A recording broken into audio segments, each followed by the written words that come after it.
Assalamu alaikum everyone, this is your host Dr. Ramsha Munawwar and today I will be talking about BTL.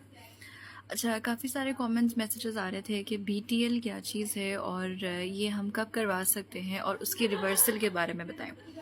अच्छा, BTL होती है bilateral tubal ligation. इसका मतलब ये है कि जो अंडेदानी से ट्यूब हमारे एग्स को लेके, हमारे अंडों को लेके बच्चेदानी तक जाती है और ट्यूब में बेसिकली आपकी फर्टिलाइजेशन होती है, जहाँ पे मेल और फीमेल स्पर्म एंड एग की फर्टिलाइजेशन होकर इम्प्लांटेशन होती है। तो बेसिकली जो ट्यूब होती है ना, उसको जब हम टाई कर देते हैं, कट कर देते हैं, कॉटरी कर देते हैं या हम उसको बेसिकली ब्लॉक कर देते हैं उसको, दोनों साइड को, तो वो होती है बायलैटरल ट्यूबल लाइगेशन, यानी बच्चों के बंद कराने का परमानेंट जो सोल्यूशन होता है उसको हम BTL कहते हैं। ठीक है। अच्छा, ये हम कब करा सकते हैं? जैसे जब आपके 2-3 ऑपरेशन, 3 ऑपरेशन, 4, 5, 6 ऑपरेशन जब हो रहे होते हैं, तो हस्बैंड के कंसेंट के साथ, हस्बैंड की इजाज़त के साथ जो है बेसिकली सर्जन को आपने ड्यूरिंग द सर्जरी, जब आप ऑपरेशन टेबल पे लेटी होती हैं, तब आपने बताना होता है, या आप इवन उससे पहले भी बता सकते हैं कि हमने अपने बच्चे मुकम्मल तौर पे, परमानेंट तौर पे बंद करवाने हैं, तो काइंडली हमारा ना BTL कर दें या हमारे बच्चे बंद करवा दें। ठीक है। अच्छा, होता ये है कि जब ड्यूरिंग सर्जरी हम बच्चे को रिमूव कर लेते हैं, बच्चेदानी को स्टिच लगा लेते हैं, सारी चीज़ें हो जाती हैं, उसके बाद हमने ट्यूब्स को आइडेंटिफाई करना होता है। ड्यूरिंग सर्जरी हमने उनको पकड़ के उनको टाई करना होता है, बांधना होता है, काटना होता है, ताकि नेक्स्ट टाइम कोई भी अंडा जब अंडेदानी से रिलीज हो तो वो उस ट्यूब्स के जरिए बच्चेदानी तक ना पहुंच सके। ठीक है। जब जाहिर है वो पहुंचेगा नहीं, इम्प्लांटेशन नहीं होगी, फर्टिलाइजेशन नहीं होगी और जाहिर है फिर आपको प्रेगनेंसी नहीं होगी। ठीक हो गया।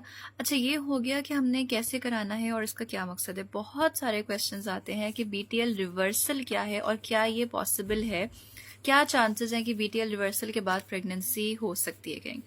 देखिए, सबसे पहले तो मैं आपको रेकमेंड कभी भी नहीं करूंगी कि BTL, आप अगर आप कंफ्यूज्ड हैं कि आपकी फैमिली कंप्लीट नहीं हुई है तो आप BTL की तरफ जाएं ही ना। ठीक है। अगर आप प्रॉपरली श्योर हैं, आपके 3-4 बच्चे हो चुके हैं, मेल फीमेल दोनों हैं, बेटा बेटी, तो फिर आप BTL की तरफ जाएं। ठीक हो गया।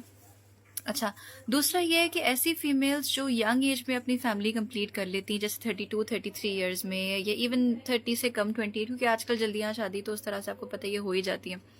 28-29 ईयर्स में, लेस देन 30 ईयर्स में डॉक्टर्स रेकमेंड नहीं करते कि आप BTL करवाएं। ठीक है। एथिकली पॉसिबल नहीं, मतलब हम रेकमेंड नहीं करते। हाँ, अगर ऐसा है कि पेशेंट की हेल्थ उस तरह से कॉम्प्रोमाइज हो रही है, मल्टीपल प्रेगनेंसीज हैं और अनेमिक है पेशेंट, या कोई भी इस तरह का इशू है जिसपे हमें अंडर 30 पेशेंट का BTL कराना होता है, तो हम कर देते हैं, बट वी रेकमेंड कि आप एटलीस्ट 35 ईयर्स के बाद BTL करवाएं। ठीक है। एंड द थिंग इज कि आपकी फैमिली कंप्लीट हो। अच्छा, जहाँ तक रिवर्सल की बात है कि क्या BTL को वापस किया जा सकता है और बच्चे BTL के बाद पैदा हो सके, तो इसमें ना एक बहुत बड़ा क्वेश्चन मार्क है। सबसे पहले तो ये डिपेंड करता है कि आपके जो BTL है ये कितने साल पहले हुआ था। ठीक है। अगर तो ये रिसेंटली हुआ है, लास्ट ईयर हुआ है, 6 मंथ्स पहले हुआ है, तो फिर चांसेस होते हैं कि हम उसको रिवर्स कर सकते हैं, बट वो भी डिपेंड करता है बहुत सारे रीजंस पे। पहले तो ये कि कोई एडहेशंस तो नहीं बन गई, कोई इन्फेक्शंस तो नहीं हो गया, ट्यूब्स जुड़ तो नहीं गई हैं, ऐसे परमानेंटली ब्लॉक हो गई हूँ, ऐसे परमानेंटली कट हो गई हूँ कि जिसके बाद उनको वापस जोड़ना मुश्किल हो जाए। ठीक है। ये एक बहुत बड़ा कॉज होता है। डिपेंड करता है कि आपका BTL किस तरह से किया गया था, कितना टाइम पहले किया गया था। ठीक है। अगर तो ऑब्वियसली 3 साल हो चुके हैं बच्चे बंद करा के और आप फिर से कंसीव करना चाह रहे हैं, फिर से प्रेग्नेंट होना चाह रहे हैं, तो बहुत कम चांसेस होते हैं कि ऑपरेशन के जरिए BTL को वापस खोला जा सके और आपको हमल ठहर सके। ठीक है। अच्छा, इसके बाद एक बहुत इंपॉर्टेंट बात यह है कि जब आपको BTL रिवर्स करके हमल होता है ना, तो वो हमल बहुत ज्यादा चांसेस होते हैं कि ट्यूब में ही हो जाए। ठीक है। एक्टोपिक प्रेगनेंसी के चांसेस बहुत बढ़ जाते हैं जब BTL को या बच्चेदानी, जब बच्चे की ट्यूब्स को टाई करते हैं, उसको रिवर्स करते हैं, तो ठीक है, वो प्रेगनेंसी आपकी उस तरह से हेल्दी नहीं होती जिस तरह से आपकी पहले प्रेगनेंसी होती थी हेल्दी। ठीक हो गया। इस चीज का बहुत ख्याल रखना होता है। इसके अलावा चौथी बात ये होती है कि जब आप अगर तो हमल ठहर रहा है आपको बीटीएल रिवर्सल के बाद, तो उसके हमल के कॉम्प्लिकेशंस बहुत ज़्यादा थे। एक तो मैंने एक टॉपिक बता दिया, दूसरा ये कि उस हमल के ना हेल्दी होने के चांसेस नहीं होते, यानी बच्चे में डिफेक्ट्स हो सकते हैं, माँ में डिफेक्ट्स हो सकते हैं, माँ की जो आंतों तक जा सकता है हमल आपके, इवन ट्यूब्स के अलावा पेट के अंदर भी कहीं और जगह में ट्यूब के अलावा हमल ठहर सकता है, ठीक है, जो कि बहुत खतरे वाली बात हो सकती है, आपको बहुत ज़्यादा ब्लीडिंग हो सकती है। तो बेसिकली कॉम्प्लिकेशंस बढ़ जाती हैं जब आप बीटीएल के बाद उसको वापस करवा के हमल करते हैं, ठीक है।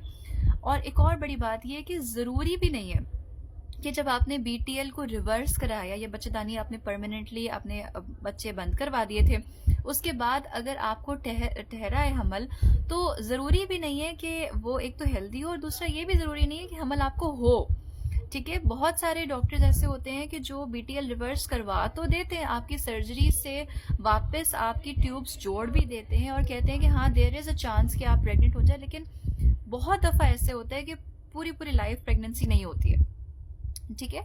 क्योंकि एक दफा किसी चीज को अगर परमानेंटली बंद कर दिया जाए और फिर वापस उसको रिवर्ट करने की कोशिश करें, चांसेस हैं कि वो लेस देन 2% सक्सेसफुल हो, ठीक है। तो इस चीज का बहुत ध्यान रखें कि आप अगर बीटीएल रिवर्सल करवा भी रही है ना, तो चांसेस नहीं है कि आपकी प्रेगनेंसी हो, और इवन अगर प्रेगनेंसी हो जाती है तो बहुत ज़्यादा चांसेस होते हैं कि ट्यूब के अंदर ही वापस प्रेगनेंसी हो जाए, जो कि ऑब्वियसली खतरे वाली बात है, ठीक है। तो इन सारी चीज़ों को मद्देनजर रखते हुए ही बीटीएल की कंसेंट दिया करें, बीटीएल की इजाज़त दिया करें अपने सर्जन को, ठीक है।